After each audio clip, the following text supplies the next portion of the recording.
दत्तात्रयाने प्रत्यक्ष निवास केलेलं ठिकाण म्हणजे गिरनार. असं म्हणतात, काही ठिकाणी आपण कितीही ठरवलं ना, तिथून बोलवणं आल्याशिवाय आपल्याला काही जाता येत नाही. आणि असाच काही अनुभव मला गिरनार यात्रेतसुद्धा आला. पहाटे आम्ही जुनागड येथे पोहोचलो. हॉटेलमध्ये जाऊन फ्रेश वगैरे झालो. नंतर आम्ही इथेच नाश्ता केला आणि हॉटेलच्या बाहेरच रिक्षा उभ्या होत्या. रिक्षा करून आम्ही गिरनारच्या बेसपर्यंत पोहोचलो.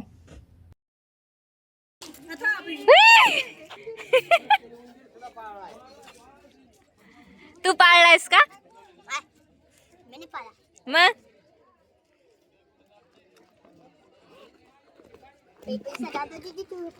चूहे को दूध पिला देंगे। ये तो मेरे को अच्छा लगता है।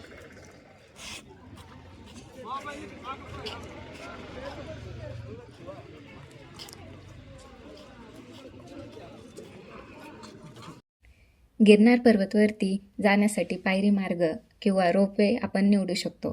पायरी मार्गाने जाण्यासाठी 10,000 पायऱ्या चढून जावे लागते. आम्ही रोपवेचा पर्याय निवडला.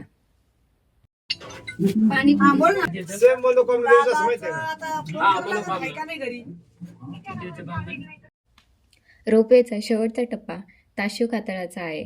तिथे वर जाण्यासाठी खूपच थ्रिलिंग वाटते. आम्ही 10 मिनिटात वरती पोहोचलो आणि वरती गेल्यावर अंबाजी मंदिरात जाऊन देवीचं दर्शन घेतलं. तिथून पुढे गुरुदत्ताच्या मंदिराकडे जायला निघालो.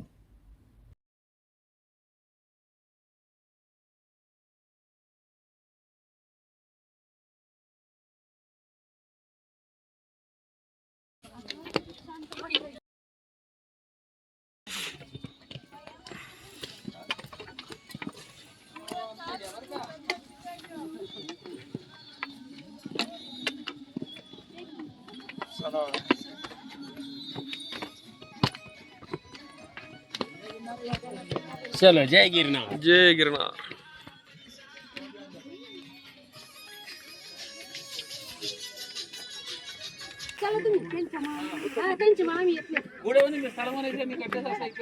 जय गिरनारी, जय गिरनारी. श्रीपाद वल्लभ दिगंबर.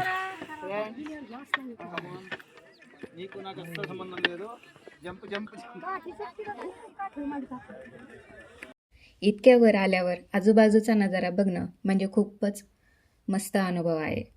गुरुस्थानी जाताना कालभैरव, गोरक्षनाथ, गणपती ह्यांची मंदिरं लागतात. तर मोक्षाची खिडकीसुद्धा बघायला मिळते. सर्व ठिकाणी दर्शन घेऊन आम्ही पुढे जात होतो. पुढे आल्यावर डोंगराच्या टोकावर आपल्याला गुरुदत्ताचं मंदिर बघायला मिळतं, जिथे जाण्यासाठी योग यावा लागतो, जो आम्हाला सोडले. गुरु शिखरावर जाण्याचा मार्ग थोडा थकवणारा आहे. आधी 850 पायऱ्या उतरून खाली जावं लागतं आणि मग पुन्हा जवळपास 700 पायऱ्या चढून वरती पोहोचलो. मध्ये ही कमान लागते. तिथून डाव्या बाजूच्या पायऱ्यांनी वर जावे लागते. अंबाजी मंदिरापासून तासभर ट्रेक करून आम्ही पवित्र अशा गुरुस्थानी पोहोचलो. मंदिरामध्ये जाऊन आम्ही दर्शन घेतलं आणि मंदिराच्या बाहेर पायऱ्यावरती थोडा वेळ बसलो. गिरनार पर्वतावरती येऊन जे समाधान मिळतं ना, ते शब्दात सुद्धा सांगता येणार नाही.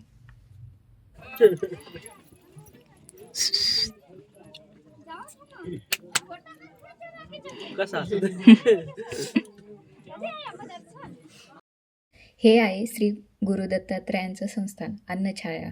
इथे आम्ही प्रसाद घेतला. प्रसाद घेऊन आम्ही रिटर्न परत खाली आलो. आजची यात्रा थोडी थकवणारी होती, पण मनाला समाधान देऊन गेली. आमचा आजचा गिरनार पर्वत ब्लॉग इथेच संपतोय. जर तुम्हाला हा व्हिडिओ आवडला असेल तर लाईक, शेअर आणि चॅनलला सबस्क्राईब करायला विसरू नका.